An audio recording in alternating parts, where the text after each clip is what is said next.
Hello दोस्तों, आपका अभी अभी जीएस क्लासेस में स्वागत है। ये वीडियो उन लोगों के लिए है जो अभी तक ग्रुप डी का फॉर्म नहीं भरे हैं और वो कंफ्यूज है पोस्ट प्रेफरेंस को लेके कि हम कौन से पोस्ट भरें पहले, कौन सा पोस्ट नहीं भरें। तो इस वीडियो में हम उसके बारे में चर्चा करेंगे। और चूंकि थंबनेल में आपने देखा होगा कि इसमें एक चीज़ और है कि अगर आप आगे पढ़ाई करना चाहते हैं तो आपके लिए कौन सा पोस्ट सही है। तो ये हम उसी टॉपिक से रिलेटेड बात करेंगे कि जो बच्चे के मन में ये रहता है कि चलो भाई अभी नौकरी ले लेते हैं, आगे चल के अपनी तैयारी भी करेंगे, या और भी कुछ होता है ना, कोई लोग प्रोफेशन भी अपना फॉलो करना चाहता है या आगे बड़ी पोस्टों के लिए तैयारी करना चाह रहे हैं, तो उनके लिए सबसे अच्छी पोस्ट कौन सी रहेगी। तो उन्हीं से संबंधित इस वीडियो में हम चर्चा करेंगे। इससे पहले हम बता दें कि चूंकि हम भी 5 साल से रेलवे में कार्यरत हैं, तो हमें इस रेलवे के बारे में जितने भी पोस्टें हैं उसके रिलेटेड अच्छी खासी जानकारी हो गई है। तो हम ये कोशिश करेंगे कि आपको हम ये जानकारी आपके साथ शेयर करें और सारी आपके लिए ये सहायक साबित हो। तो चलिए हम इस वीडियो में आगे बढ़ते हैं। तो पहला चीज़ कि पोस्ट प्रेफरेंस हमें कैसे चूज करना चाहिए। पहला ये हमें रहना चाहिए कि आगे पोस्ट प्रेफरेंस सबके लिए अलग अलग हो सकता है, क्योंकि सबका सोच अलग अलग है। सोच का मतलब क्या है, कोई भाई चाहता है कि हमें नौकरी कैसे भी करके मिल जाए। कोई भी लड़के चाहते हैं कि भाई हम, कोई लड़का भाई जिसकी क्षमता है कि भाई हम रूबी से ज़्यादा बड़ी नौकरी नहीं ले सकते, तो वो चाहे भाई कैसे भी हमारी नौकरी मिल जाए। एक वर्ग ऐसा भी है जो भाई चाहता है कि भाई हम अच्छी नौकरी की तो ले सकते हैं, लेकिन हम चाह रहे हैं कि फिलहाल में छोटी मोटी कोई हम नौकरी ले लें। तो उनके लिए पोस्ट प्रेफरेंस अलग हो जाएगा, क्योंकि उनको वैसी जॉब चाहिए जो जॉब के साथ उनको पढ़ने के लिए, रीड करने या स्टडी करने के लिए उनको समय मिले। तो ये चीज़ हमें ध्यान रखनी है। तो आज उसी को लेके हम अभी चर्चा कर रहे हैं। तो चलिए, तो अभी जो रेलवे में आप नोटिफिकेशन जो आए हुए हैं ग्रुप डी का, उसमें देखिए ये सारे पोस्ट हैं। तो जो लड़के आगे तैयारी करना चाह रहे हैं तो उनके लिए जो हमारे हिसाब से टॉप 3 जो पोस्ट होना चाहिए, पहला नंबर की फर्स्ट पे हमारा ये रहना चाहिए वर्कशॉप, ठीक है। दूसरा हमारा होना चाहिए लोकोसेट, जो कि असिस्टेंट लोकोसेट जो है इलेक्ट्रिकल, उसके बाद आप डीजल डाल सकते हैं, ठीक है। उसके बाद आप कैरी वैगन भी कर सकते हैं। अब ऐसा क्यों हम बता रहे हैं, चलिए तो इसके बारे में हम चर्चा करते हैं कि ये पोस्ट आखिर इन सारी पोस्टों से क्यों अलग है और ये क्यों पढ़ने लिखने वाले लड़कों के लिए बेस्ट होगी। तो देखिए, ये जो जितने भी पोस्ट आपको हमने बताया, तो इसके पहले हम लोग कार्यशैली के बारे में चर्चा करते हैं कि पोस्ट की क्या कार्यशैली रहती है। देखिए, ये जो पोस्ट है, इसका पहला चीज़ कि ये जो है ये एक फिक्स टाइम जगह पे रहती है। मतलब क्या है, एक ऐसे मान के एक ऑफिस है, आप उसको फिक्स प्लेस हो गया, वहाँ पे आपको एक फिक्स टाइमिंग रहती है, वहाँ पे आपको जाना है और काम करना है और घर आना है। तो क्योंकि ये फिक्स टाइमिंग की वजह से आप अपने अनुसार अपने टाइम को क्या कर सकते हो, मैनेज कर सकते हो। और सारी पोस्ट जो भी है उसमें चूँकि दिक्कत ये रहती है कि उसमें आपको आना-जाना बना रहता है, हेक्टिक रहती है, लाइन पे ड्यूटी रन करनी पड़ती है, या हो सकता है कि आपको डेली 5 से 6 किलोमीटर ट्रैवलिंग करना पड़े। हालाँकि उसके अलग से पैसे मिलते हैं, लेकिन उसमें आपकी व्यस्तता काफ़ी रहती है। आपको पढ़ाई-लिखाई उसको मैनेज, कभी हो सकता है कि ड्यूटी आपको दिन में कर दे, कभी रात में कर दे, तो उसमें बहुत ज़्यादा समस्या ये बनी रहती है। लेकिन इस सारे पोस्टों में आपको फिक्स जगह पे ड्यूटी रहती है। दूसरी चीज़, अब फिक्स ड्यूटी और फिक्स टाइमिंग, इनकी जो सिटी होती हो, पोस्टिंग जो होगी, अब मान चलो आप एक्स और वाई सिटी में ही मैक्सिमम होते हैं। ये मान के चलो आप मैक्सिमम, मैक्सिमम का मतलब 95% मान के चलो आप एक्स वाई सिटी का मतलब, एक्स वाई सिटी का मतलब क्या है, एक्स का मतलब टॉप लेवल की सिटी आती है, जैसे कि दिल्ली हो गई, मेट्रो सिटी, बड़ी-बड़ी सिटी हो गई। उसी तरह वाई सिटी में जैसे छोटे-मोटे, जैसे कानपुर हो गया, ठीक है? जैसे कि आपका शायद बनारस बनारस वाराणसी हो गया, ठीक है? तो पटना, ये सब जितने भी है ना, ये हमारे वाई सिटीज़ में आते हैं। तो नहीं, पटना शायद मैं एक्स में आता हूँ, मतलब उससे थोड़े कम। लेकिन इसका कहने का मतलब ये है कि इस सिटी में आपकी सारी सुविधाएँ मिल जाती है। पढ़ने-लिखने वालों के लिए, उसके लिए आप चाहो तो लाइब्रेरी की सुविधाएँ हो गई, चाहे कोचिंग वगैरह, ये सब चीज़ों से क्या होगा, आप जुड़े रह सकते हैं। तो ये सब चीज़ें इस सारी पोस्टों में मिलती हैं। इसमें सबसे जो हमें अच्छा लगता है इस सारे पोस्टों में, एक चीज़ है कि देखिए इसमें जो टाइमिंग जो है ड्यूटी आवर की, देखिए इसमें 2 टाइप की टाइमिंग चलती है। एक तो हमारा होता है फिक्स्ड, एक हमारा होता है जिसको जनरल ड्यूटी भी बोलते हैं हम लोग यहाँ, जनरल ड्यूटी। एक हमारा होता है इसमें आपका शिफ्ट। शिफ्ट और जनरल में क्या होता है समझिए, फिक्स का मतलब फिक्स टाइमिंग होती है। जैसे कि बात करें जनरली, कहीं-कहीं 8 बजे से लेके शाम 17 बजे का मतलब आप रेलवे में 5 बजे होता है, कहीं 9 बजे से लेके 17 बजे का, इसमें बीच में लंच भी रहते हैं, तो ये चलता है। लेकिन शिफ्ट का मतलब क्या हुआ कि इसमें मान के चलो कुछ-कुछ ऐसे सेक्शंस होते हैं, तो उसमें अलग-अलग आपके 24 घंटे मान के चलो काम चलता है, तो उसमें ऐसे रहता है कि जैसे मान लो किसी की ड्यूटी आपके 14 बजे का मतलब है कि 2 बजे, 14 बजे से लेके रात 10 बजे तक है। किसी की ड्यूटी मान के चलो 10 बजे से लेके सुबह 6 बजे तक है। उसी तरीके से किसी की ड्यूटी 16 बजे से लेके 24 बजे 12 बजे रात तक है। तो देखिए इसका मतलब ये है, इस तरीके से मतलब शिफ्ट चलते रहते हैं। इसका मतलब इसका इससे फ़ायदे क्या हैं कि जो पढ़ने लिखने वाले लड़के हैं, तो बहुत सारे लड़के यहाँ पे मतलब हमारे साथ जो कार्यरत हैं, उन्होंने जैसे ये ड्यूटी जॉइन कर ली 14-22 का मतलब क्या है कि 2 बजे आएँगे, 10 बजे। तो इसमें क्या है कि कि आराम से क्या है कि जो लड़के आएँगे आराम से अपना सुबह में अपने क्या करें पढ़ना अच्छे से पढ़ सकते हैं, उनको अच्छा खासा टाइम मिल जाता है। वो चाहे तो लाइब्रेरी भी जॉइन कर सकते हैं। उसी तरीके से आपका 16-24 है, ये भी लड़के आते हैं, इसमें भी अपना समय मिल जाता है। एक चीज़ और है कि इसमें आपकी ऐसा नहीं कि नौकरी में 8 घंटे से काम ही करना है, ऐसा कुछ नहीं है। आपको मैक्सिमम 2 से 3 घंटे ही काम आप होते हैं और इसमें क्या होता है कि आपको एक काम दे दिया जाता है जनरली और जो काम जो है आप उसको करके आराम से अपना बने रहो और उसके बाद आप चाहो तो वहाँ भी स्टडी कर सकते हो। ऐसा नहीं है कुछ, वहाँ बहुत लोग कोऑपरेटिव होते हैं।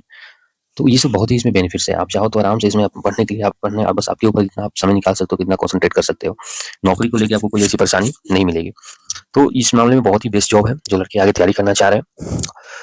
और इसमें हाँ, एक चीज़ और है, आपको जैसे इसमें बता दें कि जो वर्कशॉप है और वर्कशॉप और हमारा एक शेड और हमने आपको एक कैरियर वैगन बताया। तो जैसे इस पे हम बात करते हैं वर्कशॉप जो है, वर्कशॉप ध्यान रखिए।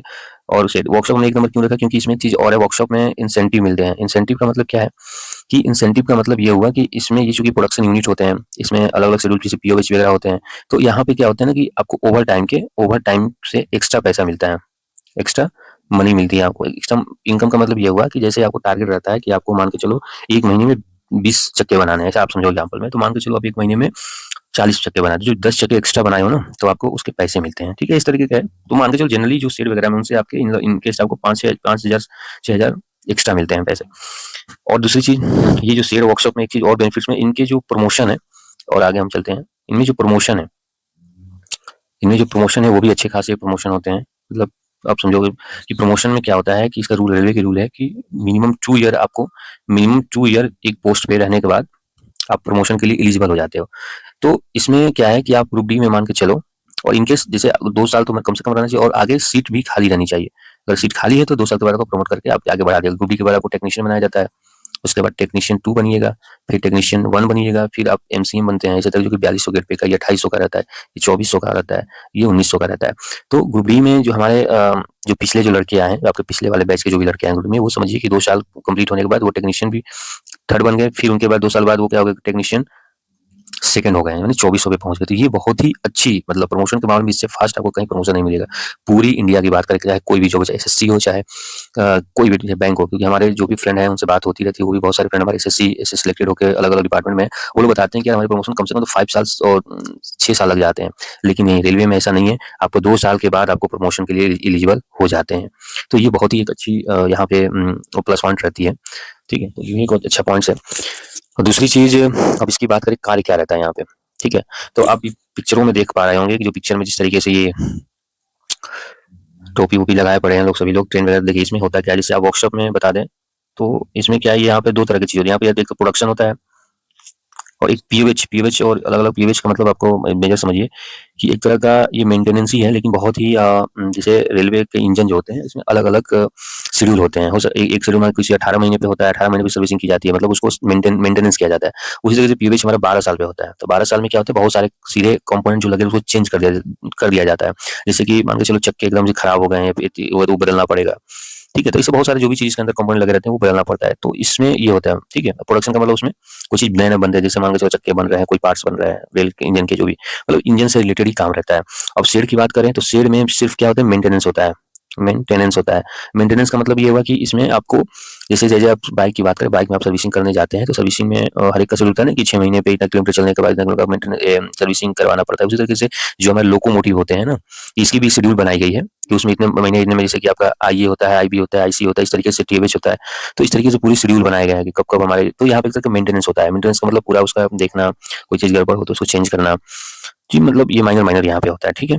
तो चूँकि अब इसमें एक नेगेटिव पॉइंट्स जो हमें लगता है कि हमें क्या, मतलब देखा जाए तो जो पढ़ने लिए उनके लिए ये नेगेटिव पॉइंट नहीं होना चाहिए।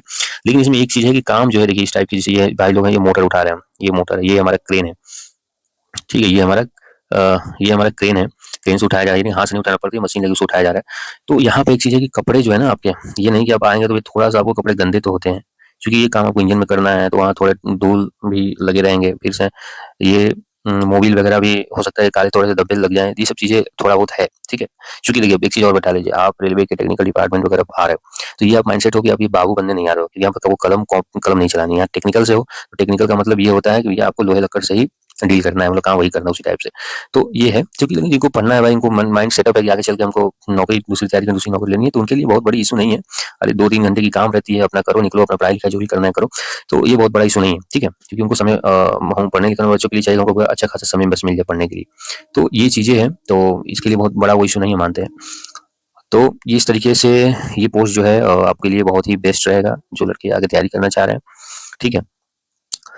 और एक चीज़ और कि हमने अपने चैनल पे, जिसका नाम है अभिरी जीएस क्लासेस, आप लोग इसको सब्सक्राइब करें, शेयर करें। हमने इसमें क्या किया, अभी आपको टीसीएस के जितने भी पीवाईक्यू हैं, पीवाईक्यू का जो भी जीके जीएस के जो क्वेश्चंस हैं, उसका हमने सीरीज स्टार्ट किया है।